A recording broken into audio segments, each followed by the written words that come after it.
TV Nova Catedral Digital, comunicando com você. Oi, oi! Nós estamos mais uma vez com o Livres Podcast e hoje o nosso convidado, gente, tem um assunto que é uma bênção. Nós vamos falar sobre libertação, nós vamos falar sobre um assunto muito polêmico, mas antes eu quero chamar os apoios culturais, só que eu já vou logo falando para vocês. Se não tá tudo bem aí, vai ficar. Fica conosco até o final. Já coloca aí o compartilhamento com pessoas que precisam, que necessitam de uma palavra de Deus, porque isso vai ter aqui com certeza. Fique conosco, é rapidinho o apoio cultural e a gente já volta e eu vou contar pra vocês quem é nosso convidado de hoje. Pensou em tomar café? Café Goiás, saboroso, delicioso, 3597-5520. Artefatos personalizados, copos, xícaras, canecas, kit churrasco personalizados. Personalizamos em geral. 629-9472-1495. Baruque Produtos de Limpeza, limpeza pós-obra e locações de maquinário. 629-9260-4157.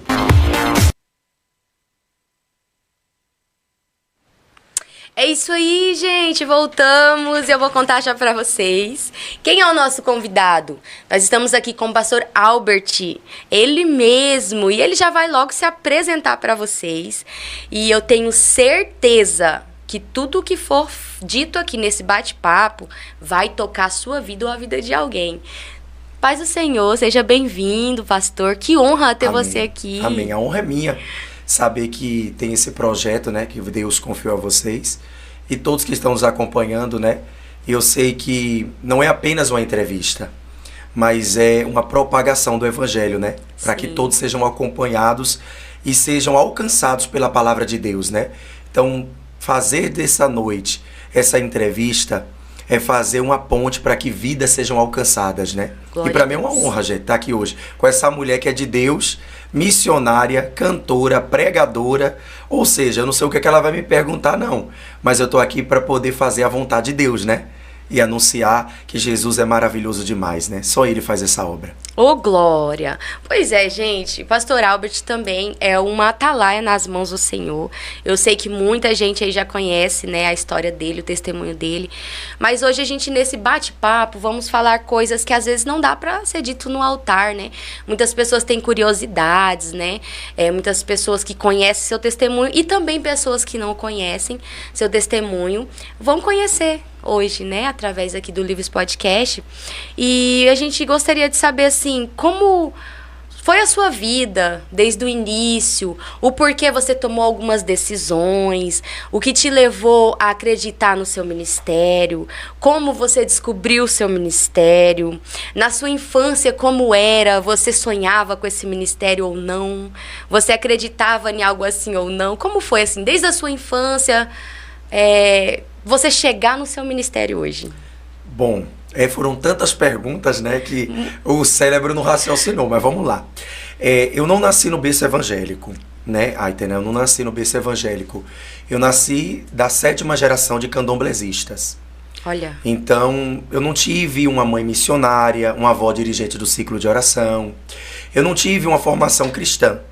Quem me vê hoje ministrando, quem me vê ganhando almas, quem me vê casado com a pastora Ana e Caroline, não sabe que eu vim de uma família de mais de 100 anos de cultura de matriz africana. Nossa! Então, eu sou da 7ª geração, eu sou da década de 80. Então, lá atrás, não existiam as redes sociais, não existia a comunicação. Então, não me foi dado o direito imposto de escolher a religião. 99% da minha família é candomblesista. Os que não eram católicos. Católicos apostólicos romanos. Então eu não tive, assim, uma visão, um conhecimento, uma experiência sobre o cristianismo. Eu não conhecia. Eu nem sabia. Então eu nunca imaginava ser pastor, ser casado, até porque eu fui criado dentro de uma família onde não tinha uma vida financeira favorável. Minha mãe trabalhava fora, deixava os cuidados de meus tios, minha avó. Foi onde surgiu os abusos sexuais. Foi onde o diabo começou ali a trabalhar para deformar a minha vida sexual. Então eu não tive assim uma identidade ministerial de berço. Entendi. Eu não tive. As pessoas me perguntam assim, a pergunta mais questionadora como que aconteceu a transformação? Porque eu vim de um histórico muito pesado, né? Eu costumo dizer assim, é um jargão que eu tenho, uma filosofia que eu carrego. Se Deus fez em mim, que de onde eu saí é impossível, Ele fez em mim, Ele faz na vida de qualquer um. Porque o Deus do impossível, para fazer o que hoje eu sou, transformar, me arrancar de onde eu saí, só Ele faz. Ninguém mais pode fazer. Porque eu vejo isso como uma visão assim do sobrenatural. Porque minha família trabalhou para grandes pessoas da mídia secular, da música secular, artistas da Bahia, do Nordeste, de São Paulo. Minha tia, avó, que é irmã da minha avó, tinha 89 terreiros de candomblé no Brasil. Nossa, então, bastante, né? É uma pessoa que nasceu e viveu intensamente para os guias, para os orixás. Então, assim, o pastor Albert hoje, como você me perguntou, se eu já almejava na infância, não, porque eu não conhecia o Jesus dos crentes. Né? Que geralmente quem tem esse histórico, né, que você tem, ou saiu de uma família evangélica e você não. Sim, você não teve essa oportunidade. Não tive, e minha entrada na igreja, na Assembleia de Deus, que foi a primeira igreja evangélica que eu tive o contato, né, não foi muito favorável, não foi bom. Porque quando eu me entreguei a Jesus, não tinha rede social influente na época, era folheto. A propagação do evangelho era folheto. Era porta em porta, era aquela obra mesmo da Testemunha de Jeová que o pessoal visitava. E quando eu entrei na igreja, por ter traços femininos, né, porque eu era travesti, as pessoas não imaginavam que eu ficaria muito tempo firme. Elas não tinham aquela visão de que eu chegaria onde hoje eu cheguei. Ninguém acreditava. Não acreditava. Então foi uma visão realmente religiosa. Uma religião assim, não vai prosseguir, ele não vai conseguir. Então assim, é muito forte quando me vem na memória assim, transformação. Para mim a palavra transformação é dizer assim, só Deus faz. Porque eu não gostava de crente, eu não tinha pretensão de casar com a mulher, eu tinha uma relação totalmente homoafetiva. Você começou a ter essa identidade do homossexualismo. Qual idade, assim, você começou a se descobrir? Eu fui deflorado sexualmente, né? Dos 6 aos 9. Nossa, muito novo. Então, por vir de uma família muito tradicional, na infância, eu tive essa defloração sexual. Eu fui abusado sexualmente, na verdade estuprado, né? Por pessoas de alta confiança que a minha mãe tinha. Nossa. Então eu não acreditava realmente numa visão familiar. Eu tinha muito medo, eu tinha muita resistência com abraço, com muitas coisas que dentro do elo familiar se tinha. Sim. Então quando eu comecei a realmente a ver que naquele período da infância, da adolescência, do início mesmo, eu comecei realmente assim a repelir realmente que eu achava que eu não iria muito tempo ficar dentro daquela família. E também eu vi assim por uma visão, por uma ótica, né, dizendo assim que eu não iria nunca ficar com a mulher. Então com 12 anos eu já comecei ali a ter aqueles traços bem femininos. Eu com 14 anos eu virei drag queen. Com 15 eu já comecei a tomar anticoncepcionais. Nossa, foi muito novo Muito mesmo. novo. Eu fiquei com 19 anos, eu já tinha, na verdade, uma identidade de travesti. Eu já era Miss Gay, né? Nossa. Eu já estava muito assim pra frente, né? Porque isso já começou, Aitena, a deformação sexual começou lá na infância.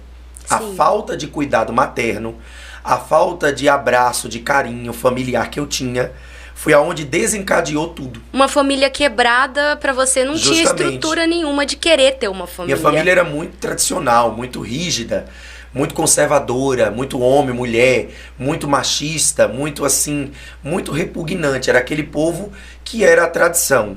O candomblé era a religião base da minha família e não tinha muito assim questão de depressão. Para eles era frescura, era coisa muito feminina. Então, não existia essa coisa. Eu nunca fui ouvido na infância. Minha mãe minha mãe é a quinta mulher. Observe, minha mãe é a quinta mulher, que meu pai era um descendente de americano, um homem nobre, poderoso, empresário. Minha mãe foi uma relação extraconjugal sem saber. Eu sou o 16º filho. Então, assim, o histórico que eu carrego é um histórico muito forte, porque meu pai faleceu, eu tinha 8 meses de nascido. Na verdade, você quebrou maldições hereditárias. Sim.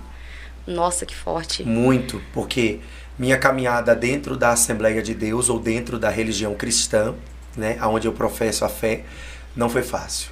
E como foi se descobrir que você trabalha com libertação dentro da Assembleia de Deus? Eu nunca imaginei trabalhar com libertação. Nunca imaginei. Eu acho que o convívio, né, eu tive muito contato com pastores de libertação em Aracaju, que é o meu estado, né, que é Sergipe, meu estado. E para quem está acompanhando, talvez assim possa se perguntar: ministério e dom são coisas diferentes. Eu nasci com um dom e o diabo usava esse dom para outra área. Eu, quando era criança, eu tinha visões, eu tinha sonhos, eu via nomes escritos na parede, eu via coisas, né? Que você já veio de uma família, Sim, né? Eu incorporava entidades muito grandes. Que ia com lá qual no chás, idade você começou a incorporar? Com 5 anos de idade. Meu Deus! Com 5 anos de idade, eu já estava na roda de Xangô, que é uma entidade muito respeitada e venerada dentro do candomblé, da Umbanda e da Quimbanda.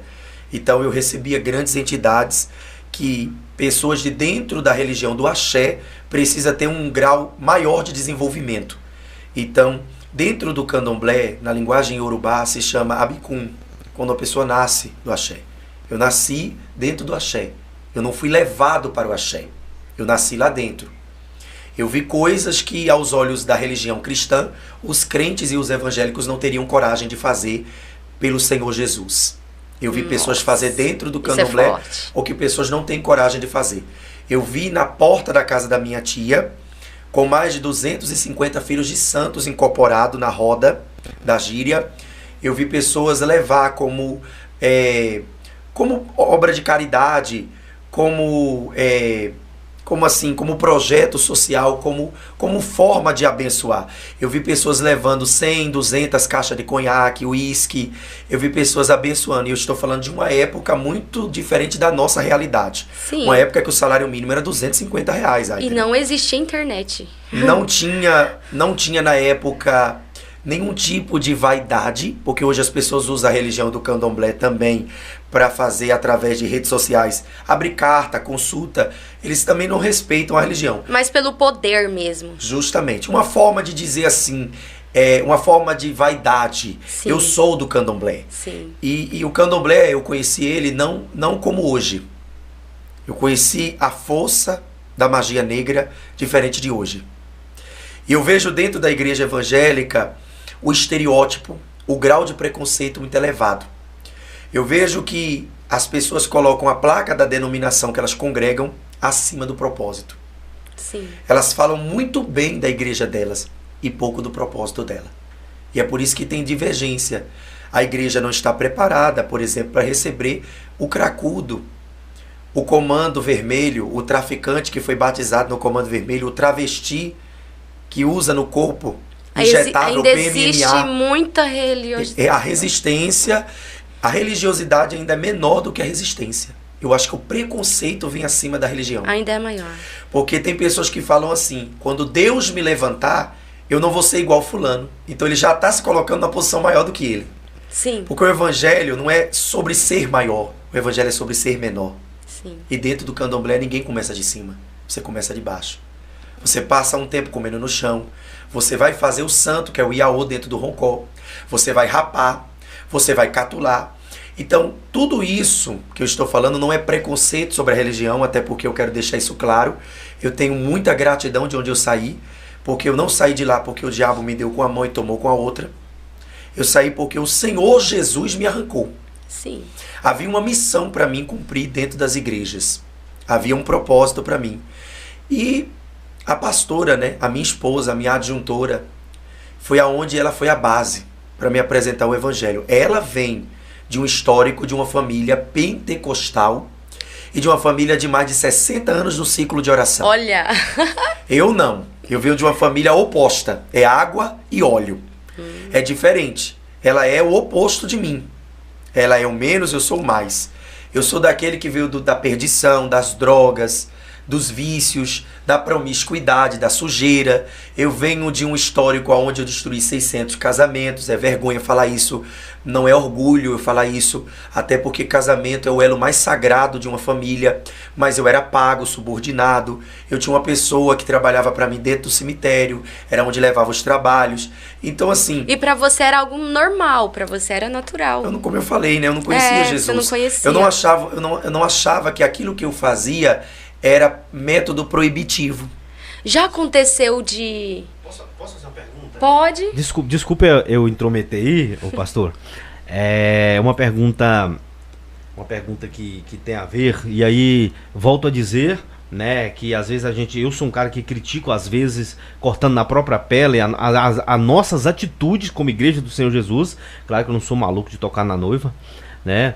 Mas é uma pergunta pertinente. O senhor que veio do candomblé, hoje, o senhor vê muita semelhança em algumas igrejas com os rituais que existem nos terreiros?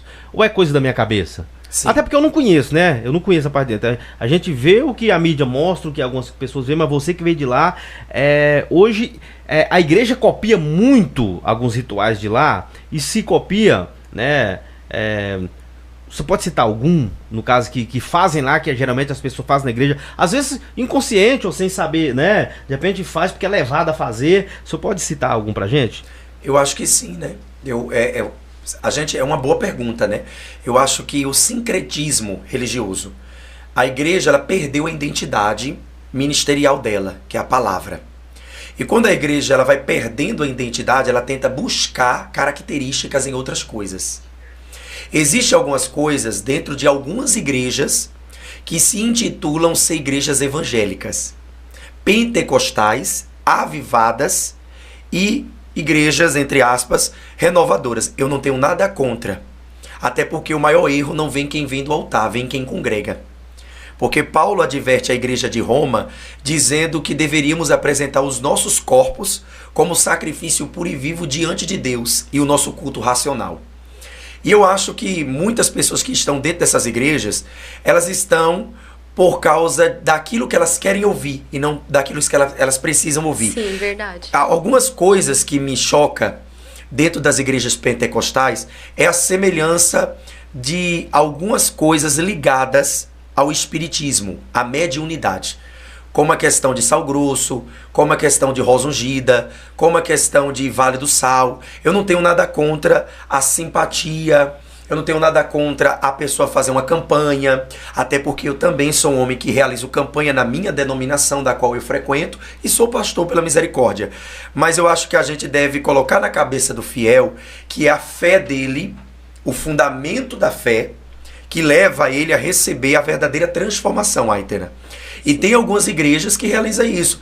Por exemplo, eu estava em uma igreja, eu prego quase todos os dias, eu fui atender uma agenda e eu cheguei nessa determinada igreja, tinha 1000 pessoas dentro dessa vigília, e uma irmã disse que tinha uma profecia para entregar, e ela, depois que entregou a revelação, ela disse que não lembra de nada.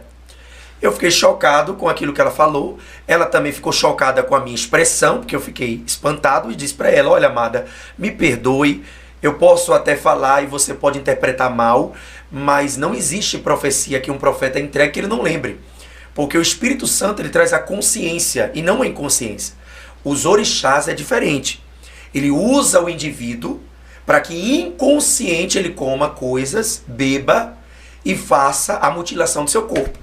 Porque eu não acredito que o Espírito de Deus, o ser mais poderoso, a qual Jesus disse quando veio em carne, aquele que se dirigir em pecado contra o meu Pai, ele dará o perdão. Contra mim eu também darei o perdão, mas contra o Espírito Santo não tem perdão. Porque o Espírito Santo, a atuação dele é o convencimento. Então, se ele conversa com o pecador e convence o pecador do erro, não tem como um profeta que se diz ser cheio do Espírito Santo não lembrar do que ele está fazendo, do que ele está agindo, rodar, profetizar, cantar, falar em línguas E perder a consciência. e perder a consciência. Você lembra das promessas de Deus, certo ou errado? Sim. E quando você está triste, quem te faz ativar a memória das promessas é o Espírito Santo. O que te dá forças para caminhar não é o Deus que vai te dar a vitória, é o Deus que já te deu a vitória. Isso é a gratidão que me faz caminhar, trilhar um novo caminho. O que me chama a atenção é ver que algumas pessoas dessas igrejas, que me foi feita a pergunta agora, não conseguem ter o discernimento espiritual de que essas pessoas estão dentro desse sistema. Eu não as considero como igreja, mas é um sistema onde eles utilizam a necessidade das pessoas. Sim. Tire a sandália, bote a sandália, venha de branco, venha de rosa. Eles colocam símbolos ao invés da essência. A religião mata, o significado liberta. E as pessoas, elas querem tanto, né, ter uma libertação, querem tanto um milagre, estão no fundo do poço e aquilo ali elas segura como um socorro, né? Também, pastor, perdão, viu? Não, pode ficar tranquilo. Eu tô intrometendo aqui. Aqui é bate-papo. Qualquer coisa você pode brigar, viu?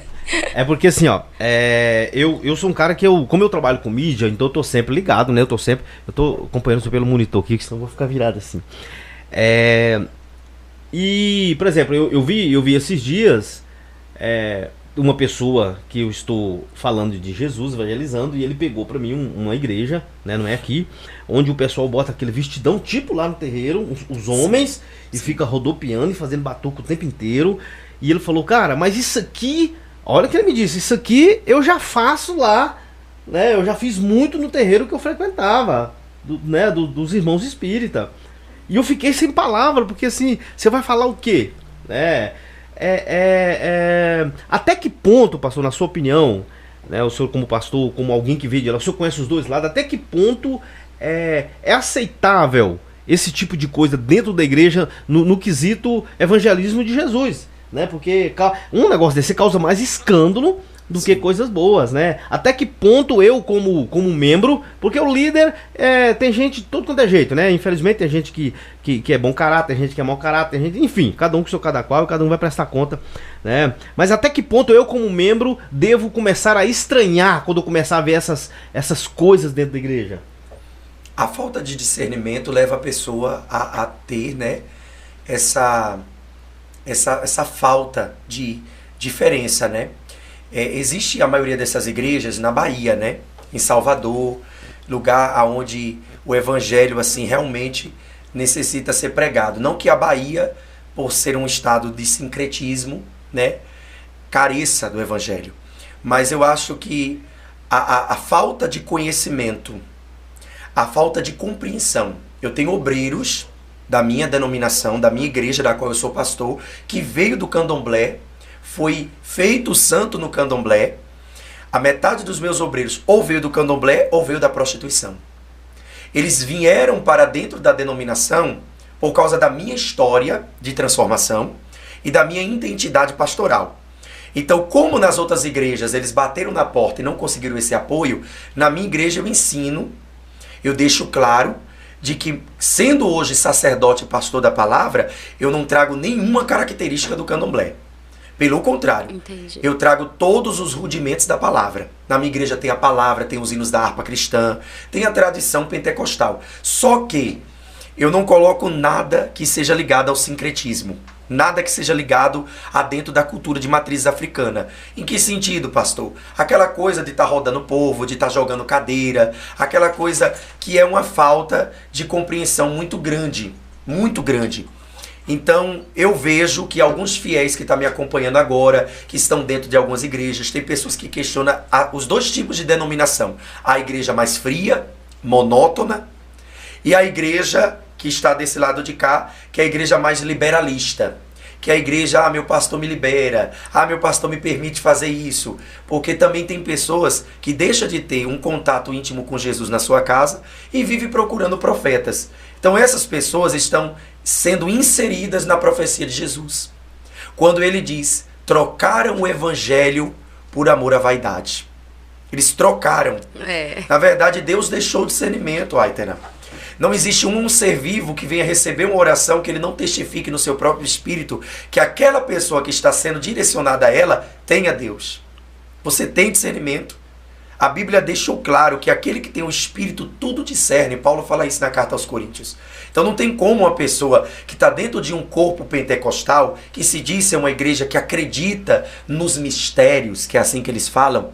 Existe uma pessoa esses dias que me procurou e falou assim: a minha igreja acredita nos mistérios finos. Mistério fino é dos panos, né? É quando a pessoa bota roupa de renda. Eu não tenho nada contra, gente. Eu quero deixar isso claro. Mas eu acho que a prioridade hoje na igreja é a libertação e a palavra. Sim. Não que essas igrejas não tenham, mas vamos procurar não escandalizar, não trazer uma imagem de que a igreja de Jesus é uma igreja ligada aos rituais, que o axé, que é uma religião bem antiga, é uma religião, acredito que muito antes de Jesus Cristo, porque o candomblé é uma religião antiga. Ela vem de dentro do Egito. Candomblé vem de dentro do Egito. Quando o povo de Israel foi levado para dentro do deserto, introduzido no destino de Canaã, o povo já abria carta no deserto. O Senhor Deus mandou que Moisés destinasse homens guerreiros para matar feiticeiros que vieram na travessia do Mar Vermelho. O diabo descobriu que não podia com a igreja de Jesus, então ele falou: vou me unir a ela. É isso que ele quer. Ele não quer matar o povo. Ele não quer fazer como fez no Coliseu em Roma, no ano 61 depois de Cristo. Ele não quer destruir a denominação. Ele quer se infiltrar dentro dela. Ele quer o povo confortável. Ele quer que você receba uma profecia da carne acreditando ser uma profecia do céu. Ele não quer. Hoje a maioria de grandes pessoas pagam profetas, subordinam profetas. Eu te pergunto, qual maior serventia tem? Um macumbeiro, um babalaorixá como eu fui, que nunca pediu um frango na porta de ninguém, uma vela na casa de ninguém, ou um crente que carrega a Bíblia e a harpa cristã e fala mal das pessoas dentro da igreja? Aonde está o maior erro?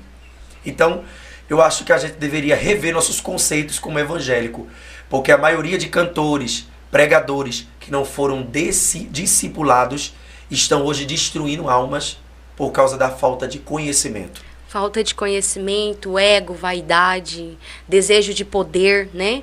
E acaba que não leva o verdadeiro evangelho. Né? É forte. Você sabe um ministério que não tem luz, que não tem notoriedade, que não tem vez? A intercessão. A intercessão é um ministério menos estudado nas igrejas. Eu lembro que antigamente as orações, elas eram muito mais fervorosas. Muitas horas orando dentro das igrejas, de joelho, eram muitas pessoas orando, né? E aí no início você falou uma coisa que me chamou a atenção, que eles fazem coisas que o evangelho deveria fazer, né? E hoje em dia é muito difícil. Geralmente as pessoas chegam muito atrasado no culto, não oram mais, não tem mais aquela campanha, não tem mais esse momento. É um negócio mesmo desfile, oba-oba. É raro, é poucos que oram. Aí os que oram são aqueles que outros vêm buscar. E os que vêm buscar acham que podem pagar por Sim. isso com dinheiro, com presente, né? E você falou isso no início, a diferença sobre o evangelho.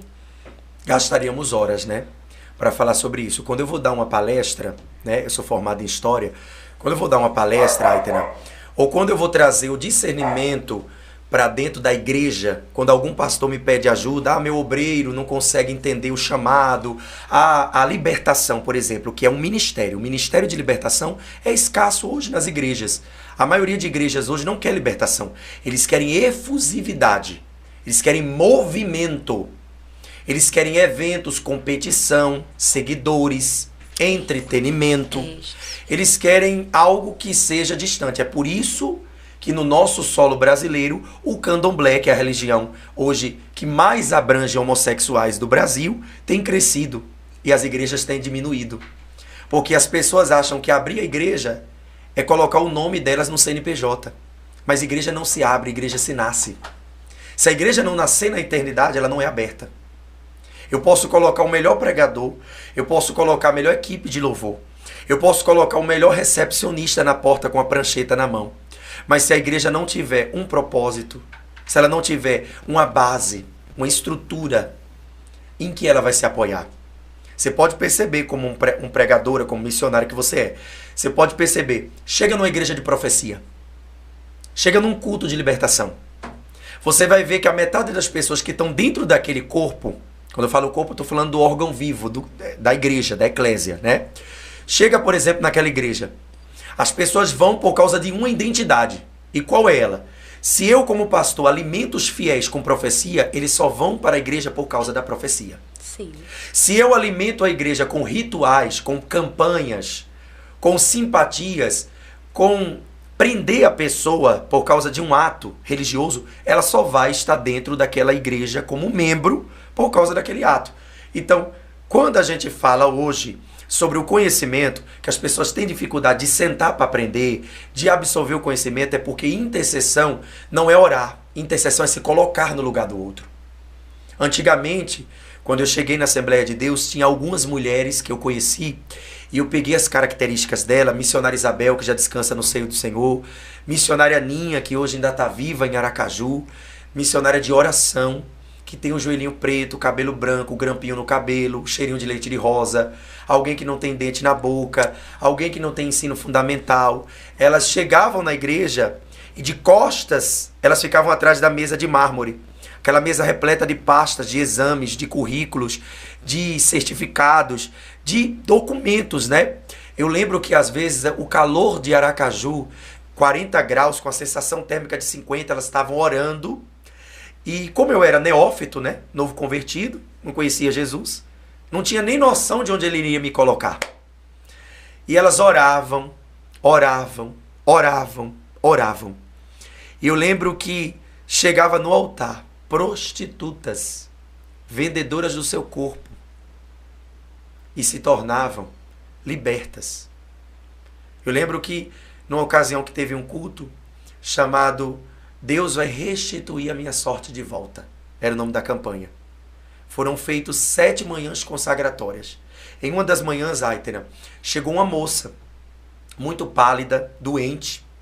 Como eu era auxiliar na igreja, eu não fazia nada a não ser auxiliar, levar copo de água, recepcionar na porta, ver quem estava estacionando o carro na garagem. Eu estava iniciando minha caminhada ministerial e o que me chamou a atenção, olhando pela janela da igreja, de dentro daquele culto, a igreja repleta de pessoas, naquele tempo, isso há 18 anos atrás, eu lembro que naquele período a missionária estava orando, a missionária Isabel estava orando. Ela disse, entrou hoje alguém aqui dentro da igreja com 40 anos de uma obra de magia negra que ela está presa. E Deus manda você vir aqui no altar. A pessoa que estava lá não quis ir no altar, resistiu. Ela disse, eu vou orar e Deus vai te trazer aqui no altar. Enquanto ela orava, a moça veio rastejando manifestada. Nenhum obreiro, nenhum intercessor conseguiu pegar aquela mulher. Quando chegou próximo do altar, eu vi com os meus olhos o que hoje eu vou levar pelo resto da minha vida, essa experiência de quem tem o propósito da libertação. A moça que estava ali, doente, ela estava totalmente pálida, opaca, realmente moribunda. Ela vomitou uma tira de Gilete. Nossa. E aquela missionária que não tem teologia, homilética, hermenêutica, botou a mão na cabeça dela e aquela mulher voltou à cor novamente. Quando eu ouvi aquilo, irmãos, eu disse para Deus no meu espírito, eu desejo ter esse ministério. Nessa hora nasceu um sonho dentro do seu coração. Brotou no meu coração a luz. Menos contato com a terra e mais contato com o céu. Simples. Simplicidade. Uma saia, elas usavam uma havaiana branca e azul. Simplicidade. Eu vi naquele dia que o Espírito Santo, ele não depende do que temos para ele fazer. Ele realmente chama quem é. O ter nos desapega de Deus. Ah, eu não tenho, não vou fazer. Ah, eu não tenho, não vou me empenhar. E eu vi que ela, com todas as impossibilidades, o filho no presídio, o marido na cachaça, e ela dirigente do ciclo de oração, acreditando que mesmo que Deus não havia feito na família dela, ela estava fazendo na família dos outros. E eu queria ter isso. Então, o meu ministério nasceu dessas pessoas, de estar inserido perto dessas pessoas. Porque libertação não tem a ver com o que eu tenho, tem a ver com o que eu sou. O que eu sou em Deus? Eita, o que eu sou em Deus? Muito forte isso, viu, gente? Tem muita gente se perdendo de si mesma. Se eu me perder de si mesmo, acabou. E como foi essa transformação? Como foi você conseguir essa libertação? Sair disso tudo? Porque, assim, tem muitas pessoas que chegam até a mim e falam, eu tenho vontade, mas eu não tenho força. Eu tenho vontade, mas não sei como. Como faz? Como eu vou? Se eu na igreja eu não me sinto bem. Como foi isso pra você? Eu acredito que tem que ter um contato com quem já foi, onde elas estão tentando chegar. Você nunca deve pedir ajuda a quem nunca foi aonde você está tentando chegar. Porque se você pede ajuda a alguém, é a mesma coisa de você pedir para um médico te defender na tribuna de advocacia. Ele vai conseguir? Não, porque ele foi formado em medicina. Verdade. É a mesma coisa de você pedir para o melhor advogado do mundo fazer uma cirurgia no seu olho. Ele não vai conseguir. O problema de quem optou ser homossexual por causa que não consegue lutar contra os desejos sexuais, psicológicos e emocionais é que eles estão pedindo ajuda a quem não sabe tratar desse problema. Eu não fui homossexual, eu fui travesti. É diferente. O homossexual, pelo movimento LGBTQIA+, que é um movimento hoje que eles tentam, né, colocar na sociedade a liberação, que é uma coisa que hoje está muito bem formada na sociedade, é diferente. Um homossexual é um homem que tem desejo por outro homem. Um trans é alguém que tem o órgão genital masculino e que vai fazer a transfusão, a transição sexual. Eu já estava no período, naquela época, caminhando para fazer a transferência sexual. Por quê? Porque eu vim de um histórico diferente, né? Sim. Um histórico diferente. Eu não tive uma formação paterna. Eu não tive um pai para dizer, você tem que fazer isso. Eu fui criado dentro de um ciclo feminino. Eu vim de uma geração de candomblesistas. Eu vi coisas dentro do terreiro de candomblé. Eu admirava, eu achava bonita aquelas rendas francesas. Porque não existe nenhuma indumentária que é usada dentro do candomblé que é barato. Não existe. Eu já ouvi sobre Não existe.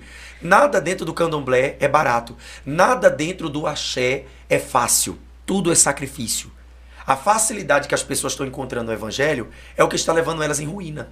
Porque Jesus já deixou claro quando foi em carne na terra. Quando ele veio, né? Antes de ser assunto aos céus, ele disse, no mundo tereis aflição. O que ele está dizendo é, eu estou te dando a garantia de que você vai caminhar, mas não vai ser fácil. Porque para mim não foi fácil. A homossexualidade não é uma doença que eu vou na farmácia, tomo remédio e estou curado. A homossexualidade é a deformação de caráter. Eu gastaria horas para falar da homossexualidade. Olha que nós estamos falando de dois assuntos polêmicos. Religião e sexualidade. Né? A religião, que já é uma coisa que hoje é pejorativo. Veja que hoje o nome religião é sinônimo de repugnação. Na verdade são três, né? A religião, verdade. A religião. Então, por exemplo, a religião hoje do candomblé é uma religião de resistência no Brasil. É uma religião de resistência. E não só religião de resistência, Aitena, mas também uma religião onde as pessoas elas começam, né, a degladiar entre si.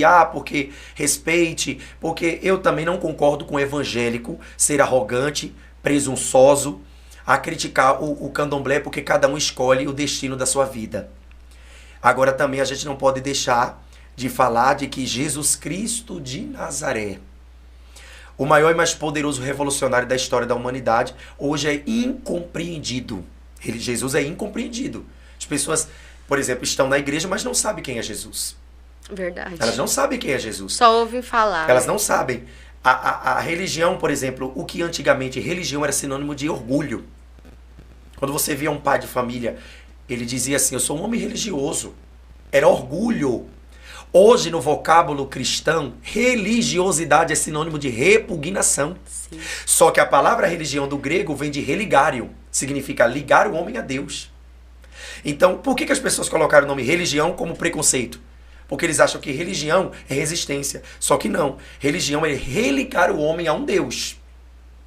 É isso que as pessoas precisam entender. Quando a pessoa fala assim, Aitena, você é religiosa, você diz o quê? Não, eu sou cristã. Porque hoje, na nossa sociedade, a forma que as pessoas estão cauterizadas está levando elas a caminharem por um caminho de derrota, de frustração, de resistência. Pega uma pessoa que fazia obra na igreja e que hoje está afastada. O que ela fala? Eu limpava a igreja, eu era diaconisa, eu era missionária, eu cantava, eu tocava. E hoje ela não quer mais exercer a função no ministério. Por quê? Porque ela se apegou ao fazer e não ao ser. Isso. Quando eu me apego à obra, eu esqueço que ela tem um dono. Eu não posso me esquecer de que a obra tem um dono. E que eu não posso colocar a minha vida em detrimento do meu propósito, que é o que cansa, amiga. É o que vai cansar.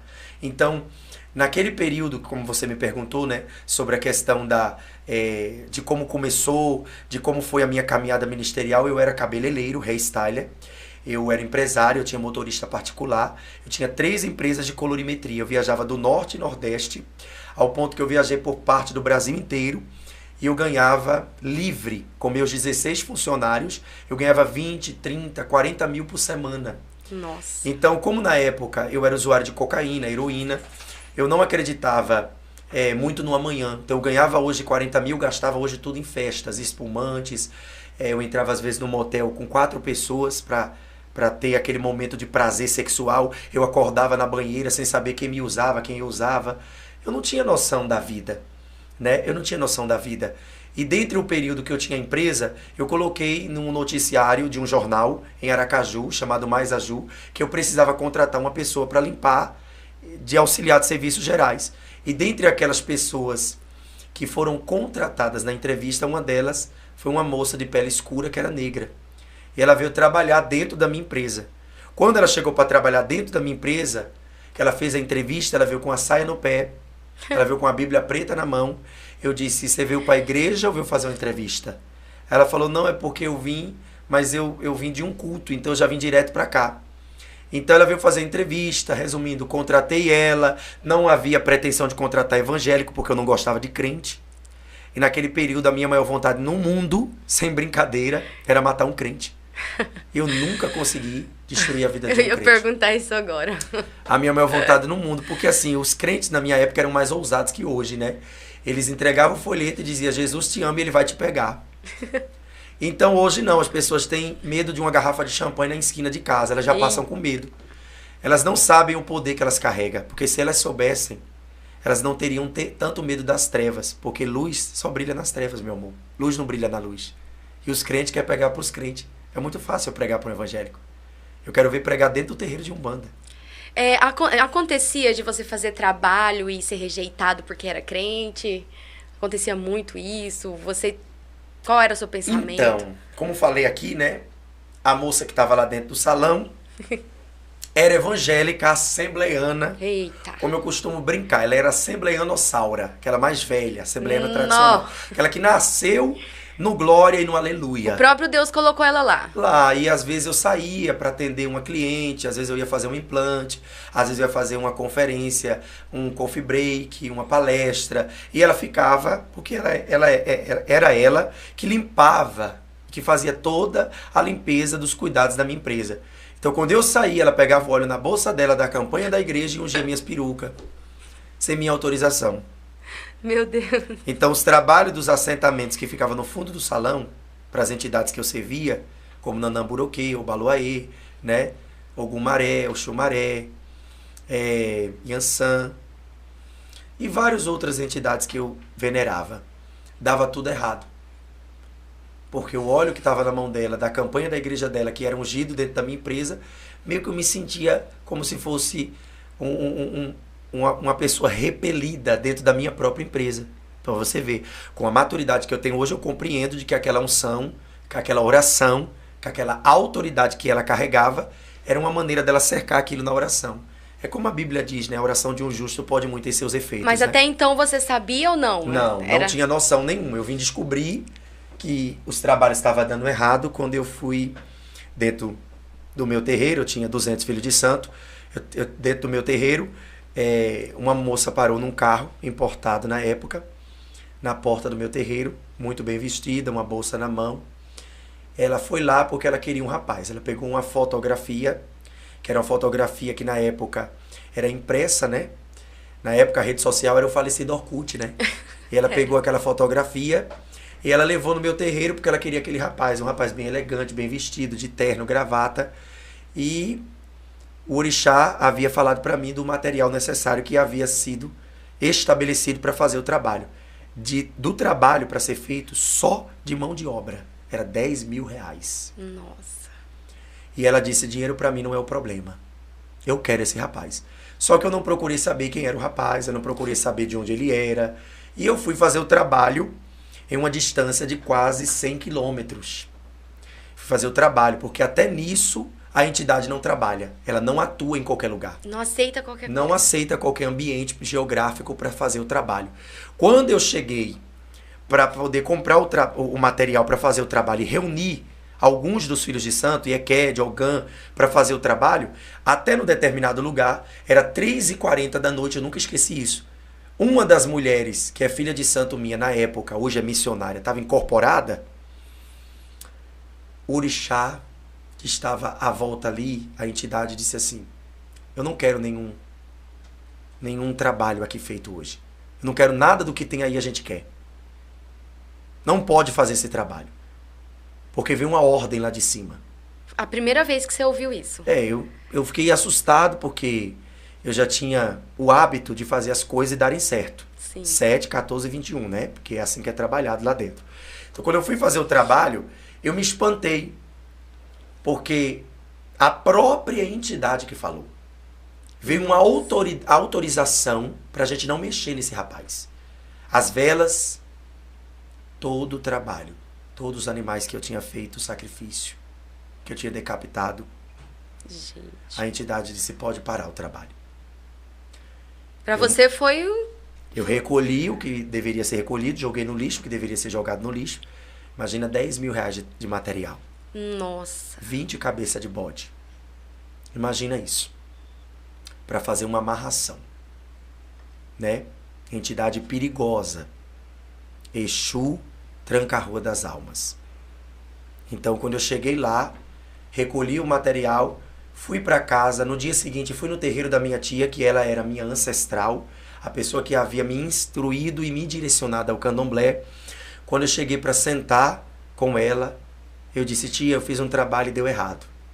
Ela olhou para mim com aquela sabedoria que só ela tinha.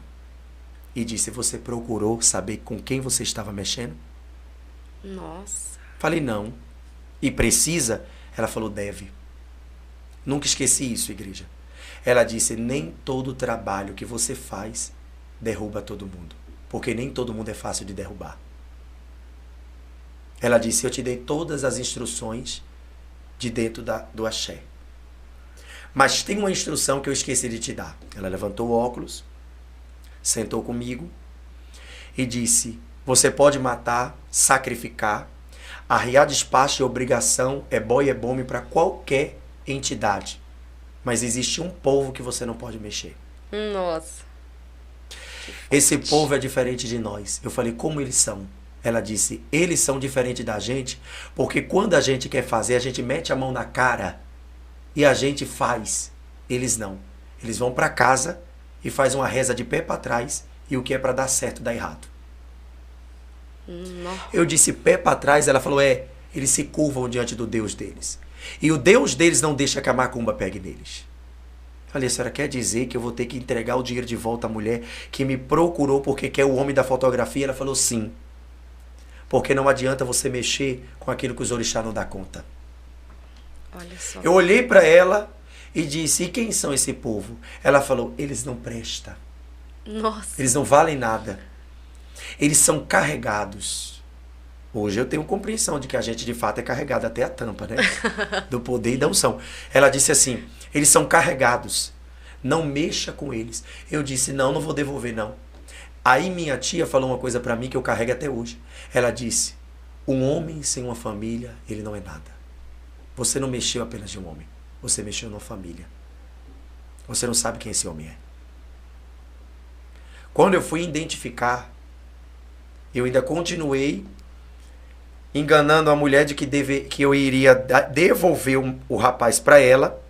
Uma semana depois do que eu tinha ouvido isso sobre as pessoas que minha tia havia falado, que são os evangélicos, eu peguei um dos motoristas, fui no endereço onde era o endereço que morava o rapaz, e fiquei numa distância muito longe, atrás de um poste que estava com a luz apagada, e eu segurei o meu guia, segurei o meu rungebe e comecei a chamar o nome dos orixá.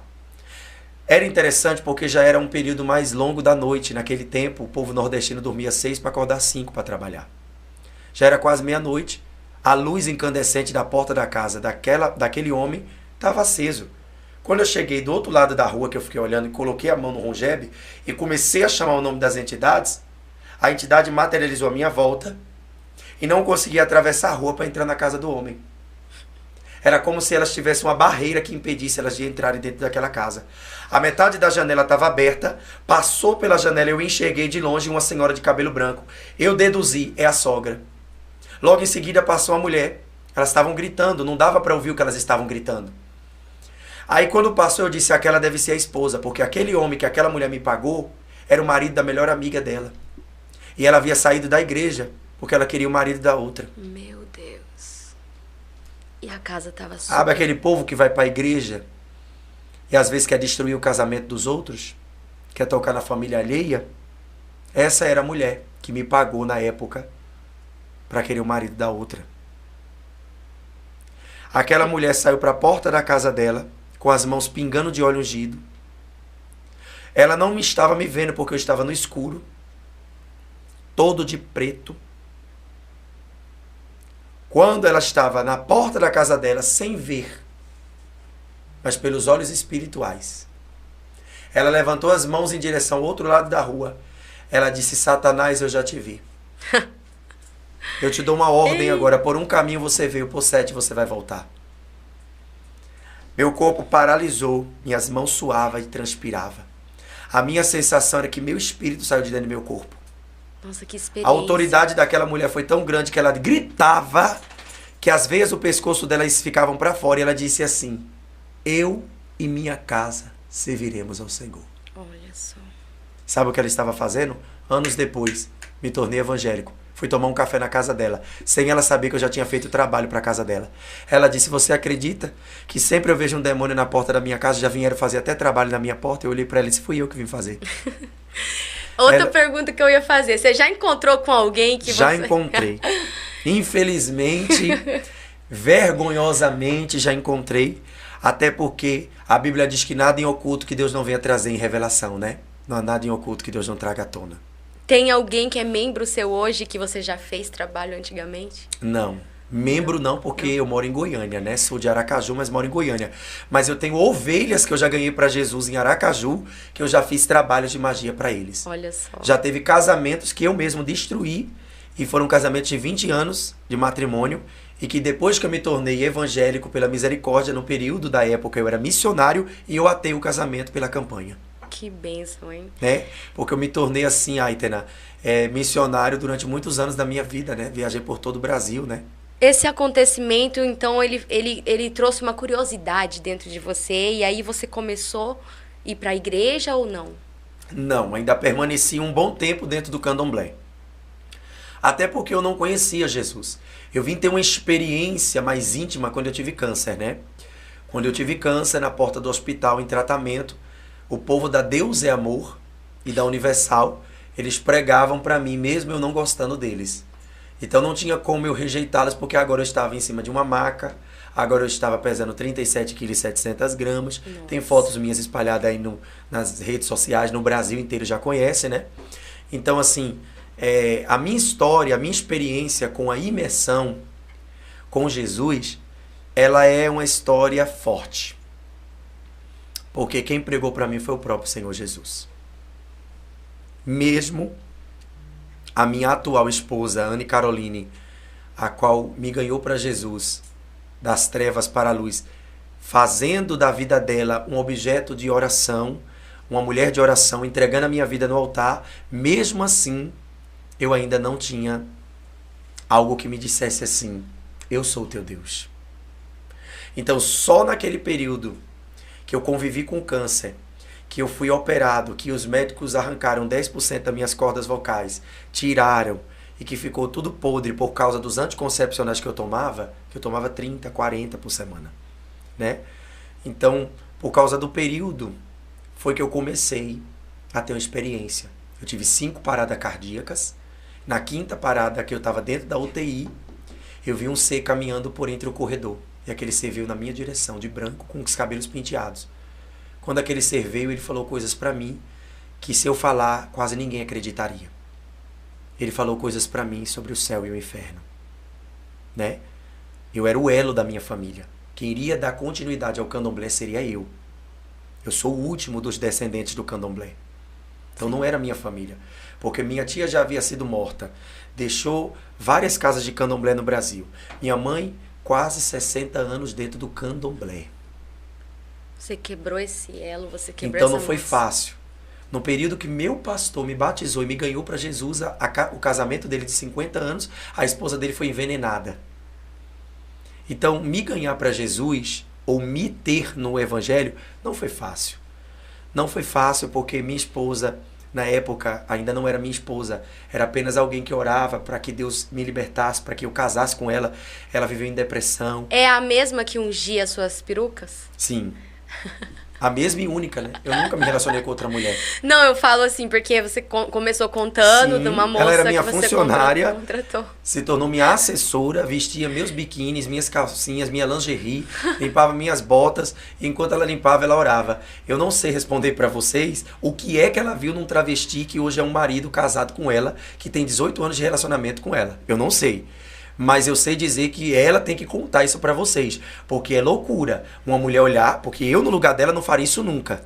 Mas eu digo pra vocês, a fé não milita no que vê. A fé não milita no que vê. Eu vejo nela o que a Cananeia fez pela mulher, pela filha. Pois é, agora eu fiquei... Despertou uma curiosidade aqui. Sim, sim. Eu vou trazer ela. Ah, ela tem esse tempo. Gente, eu não sou uma figura tão forte como ela. Porque eu sou o resumo dela, Aitena.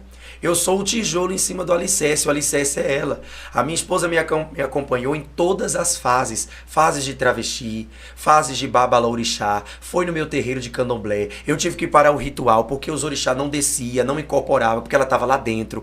Ela tem uma história comigo, não agora como pastora, esposa, mulher, casada, minha esposa, como minha sacerdote dentro da minha casa. Né? Antes de eu sair de casa, ela me deixou um áudio aqui, ó. Ela disse que Deus te use muito, que Deus te abençoe muito. Ela é a minha maior motivadora. Eu desejo que todo homossexual, que toda lésbica, que todo drag queen, porque hoje drag queen não é sexo, né? É artístico, né? Mas antigamente drag queen era gay que gostava de se montar. Mas que toda pessoa, sem preconceito, sem uma fala homofóbica, tenha uma pessoa de base que acredite em você. Porque sem ela não seria nada. Eu não gostava de mulher. Eu brinco muito isso, né? De preta e de crente. Deus me deu mulher, preta e crente. Então, Deus me deu uma mulher, uma mulher. Deus me fez. Gente, foi o Espírito Santo. É de fato, Jesus fala isso e eu creio muito nisso, né? Sem mim, nada podeis fazer. Sem mim, nada podeis fazer. O pastor Albert, que viaja, que prega, que pregou agora na Almadego para mais de 30 mil jovens, a qual mais de 1.000 jovens me procurou, filhos de pastores que têm desejos homoafetivos, estão ligados à prostituição. Eles me procuraram para dizer assim, se não fosse o Senhor pregando, eu não acreditaria que existiria ainda chance. Então, é louco, né? É loucura, É né? muito louco. Por isso que... Mas pra Deus, né? Pra Deus, ele age assim. Ele age dessa forma, não, onde pro mundo é uma coisa normal, é uma coisa louca, pra Deus é natural, né? O sobrenatural, ele age no natural. Eu creio muito nisso, eu creio muito na palavra de Deus, eu creio muito no que Deus faz, né? E assim, é uma coisa muito forte, Aitena. Eu tenho muita tristeza ainda com a igreja, porque eu tinha dentro do meu terreiro pessoas que trabalhavam assiduamente, com uma energia que eu nunca verei dentro da igreja. E hoje, como pastor, você encontra isso? Eu tenho pessoas que são de dentro da minha igreja e não me têm como pastor. Meu Deus. Eles me falam, pastor, meu pastor, mas no profundo, pela revelação que Deus me dá, no profundo dos olhos, você vê que não é sinceridade. Você vê que eles não estão ali para somar. As pessoas parecem que não acreditam no milagre, né? Sim. Eu acho que não é nem tanto um preconceito. Elas acreditam mesmo, de fato, que eu saí do candomblé e da bruxaria e da magia e da homossexualidade. Eu acho que é uma mistura de inveja, que Deus me usa muito, né? Deus me usa muito. Chega muita gente na minha igreja. Sim, Realmente. Chega muita gente. Realmente, o pastor Albert é muito usado, né? É uma bênção. Chega muita gente assim. Então, mas eu acho que é o desdém. E hoje, você olhando sua vida hoje e olhando antes, o que você diz? É forte, né? Continua. Que tá dando certo. Tá dando certo. E o que você fala... Se eu pudesse fala... dizer para o Albert... Se eu pudesse olhar para o Albert e dissesse assim, o que você diria para ele? Continua. Renúncia. Renúncia é a palavra aqui. Renúncia diária, renúncia no quarto, renúncia na igreja. Há uma felicidade hoje, há uma paz interior, há algo que você procurava mesmo tendo dinheiro, sendo empresário, hoje. Sim. Isso, assim, o que eu quero dizer é que não é um conto de fadas. Não, que às não vezes foi tem porque... Eu acabei de contar aqui pra vocês que eu passei momentos difíceis. Não, porque tem pessoas que pensam que não existe. Não existe. Uma pessoa da minha família esses dias me disse assim, não existe paz em lugar nenhum. Não existe paz. Mas existe essa verdadeira paz. Ixi. Paz é uma pessoa, né? Se chama Jesus. Ele é o príncipe da paz. As pessoas estão procurando paz em coisas. Mas elas estão sem paz porque elas não se submetem ao processo de cura. Quando eu procrastino o processo de cura, prorrogoro, né? Fico me prorrogando o processo de cura, o que é para dar certo dá errado, Aitena.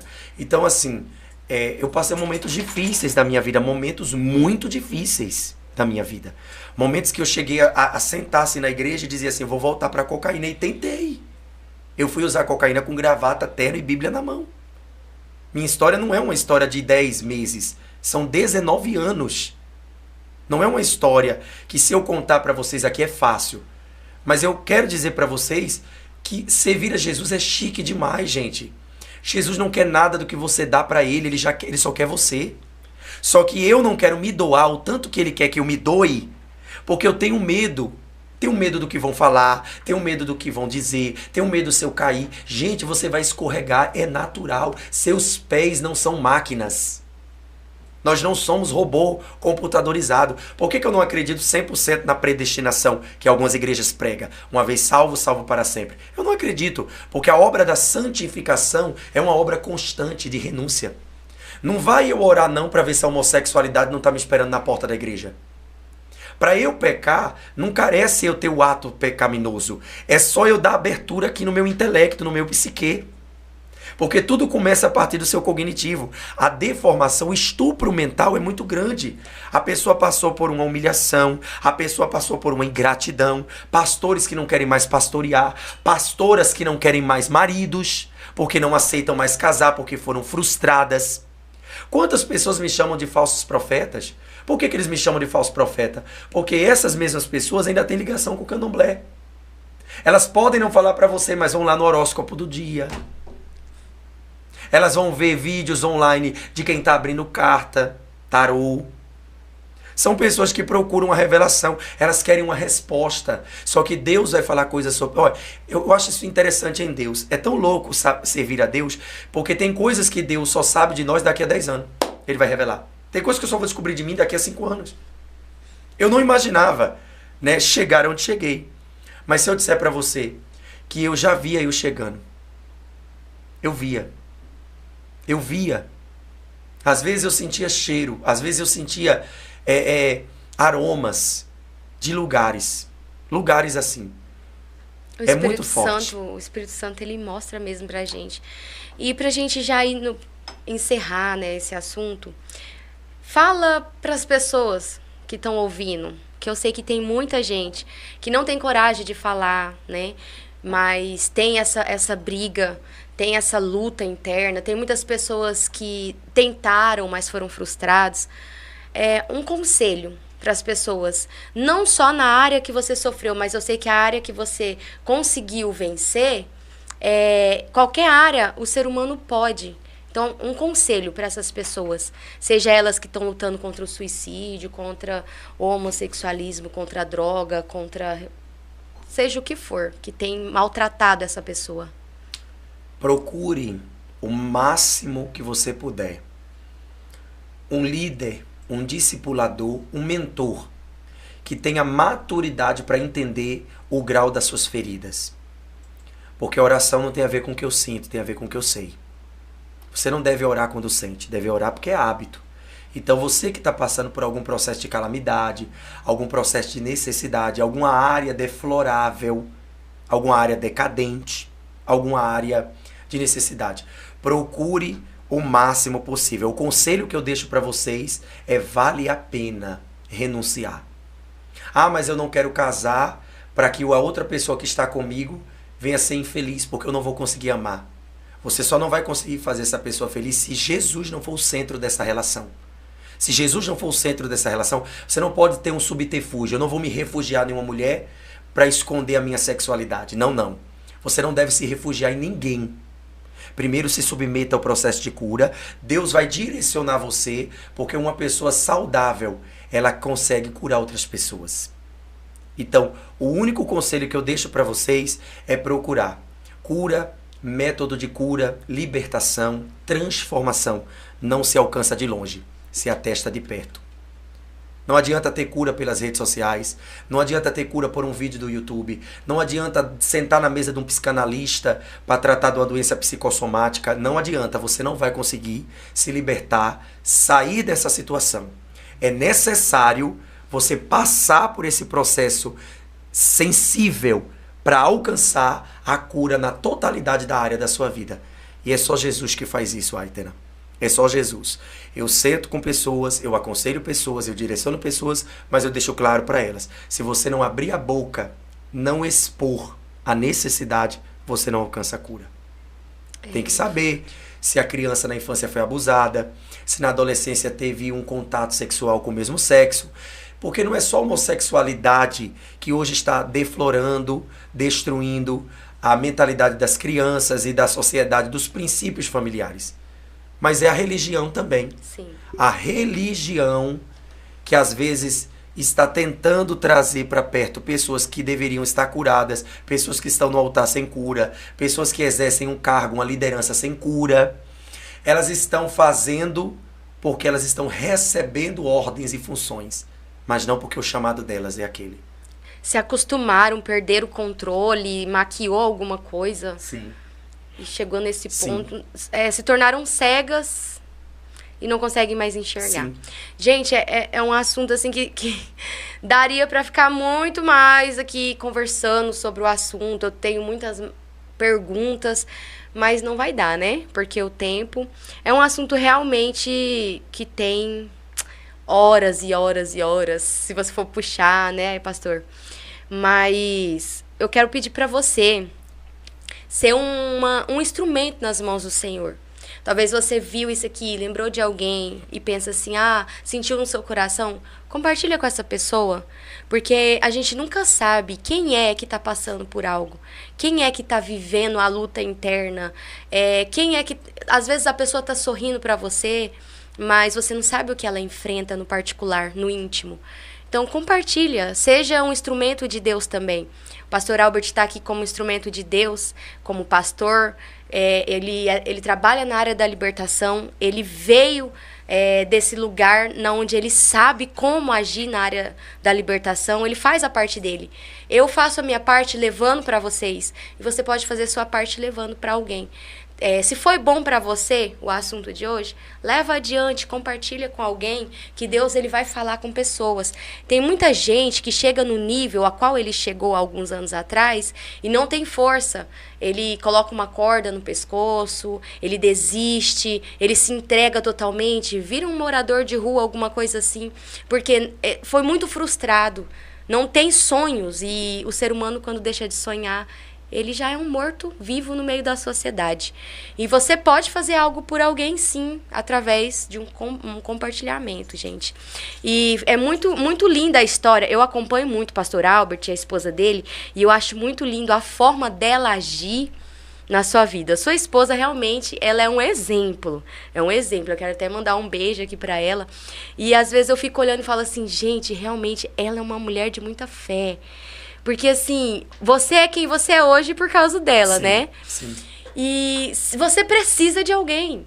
Às vezes você não quer contar com pessoas, às vezes você tem um orgulho porque você é orgulhoso pelo motivo de achar que não precisa de ninguém, ou porque você é orgulhoso por achar que você estraga a vida de todo mundo, mas você precisa de alguém, não é, pastor? Verdade. Precisa de alguém. Primeira coisa, você precisa aceitar que você precisa de alguém e que sozinho você não vai a lugar nenhum. Outra coisa, o ambiente muda sim. As pessoas que você anda muda sim. Pessoas que você caminha hoje, muda a sua vida sim. Então, que nem ele falou, alguém que já passou pelo que você passa vai entender você melhor. Eu não sei qual é a área que você está passando por dificuldade, mas alguém que passou por isso pode te ajudar de uma forma melhor, porque ele sabe manusear a dor, né? E eu quero ser muito grata à sua vida, porque o horário não, né? O horário é rápido aqui, mas eu creio que nós vamos ter outras oportunidades, né? Um dia sua esposa junto, um bate-papo. Ou a parte 2, né, do testemunho. Porque coloca a parte 2 é muita para que coisa. eles saibam, né, que um cordão de 3 dobras não se rompe facilmente. Então a gente pode trazer uma história, né, da parte dela, do que é perseverar, do que é orar para mulheres que estão desistindo do seu propósito, do seu casamento, da sua chamada. Pastora, ela tem essa visão de que vai dar certo.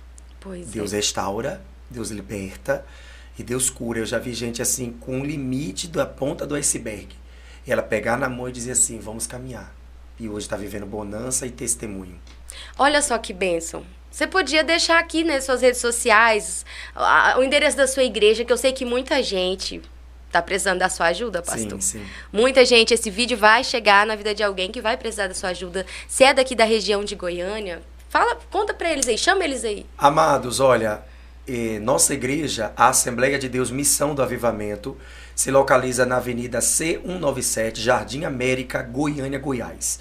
Os dias de culto são segunda-feira às 15 horas da tarde, quarta-feira, que é amanhã, quarta de libertação, às 19h30, e no domingo, que é o domingo Minha Família no Altar de Deus, às 19 horas. No canal do YouTube oficial tá Albert Walter com W. No Instagram tá PR Albert Walter Oficial. E na página do Facebook, Albert Walter Santos Silva. Você pode acompanhar. Eu trabalho com a área de aconselhamento pastoral, psicologia da alma, aonde eu sento com a pessoa, entendo o caso dela, entendo o processo que ela está enfrentando da infância até a atual estatura dela agora, né, na fase adulta. E você pode acompanhar, manda um direct, manda um testemunho, conta um caso do seu filho, do seu marido, de alguém que você está lutando. Não é só sobre área sexual, mas em todas as áreas de decadência e de dependência de vícios. Eu convido você a estar lá na igreja, dentro de uma sala, onde vamos atender você com o maior carinho. Amém? Olha só que bênção. Então, tá aí. Corre lá, gente. Vai ser muito útil para sua vida. E eu te agradeço muito, viu, pastor? Obrigado. Eu sei que a sua agenda é lotada. Eu sei que é muito difícil. E sem dizer os impedimentos que teve, né? Pra ele chegar aqui no Livres Podcast. Mas eu quero dizer, assim, que é muita gratidão mesmo, viu? Muita gratidão. Só Deus pra abençoar você, sua família, sua igreja, que venha prosperar cada dia mais. E eu quero profetizar aqui um crescimento ali, né? Sobre aquela igreja pra tá alcançando vidas não só aqui em Goiânia, né, mas em outros estados. O próprio Deus implantou isso no meu coração, porque tem pessoas em todos os lugares que precisam de alguém que Deus colocou na frente dessa batalha, como Josué, né? Amém, Jesus. E vocês fiquem com Deus, na paz do Senhor Jesus. Até a próxima. E compartilha, gente. Segue ele, segue a TV, segue o Livres Podcast. E vamos acreditar que vai dar certo.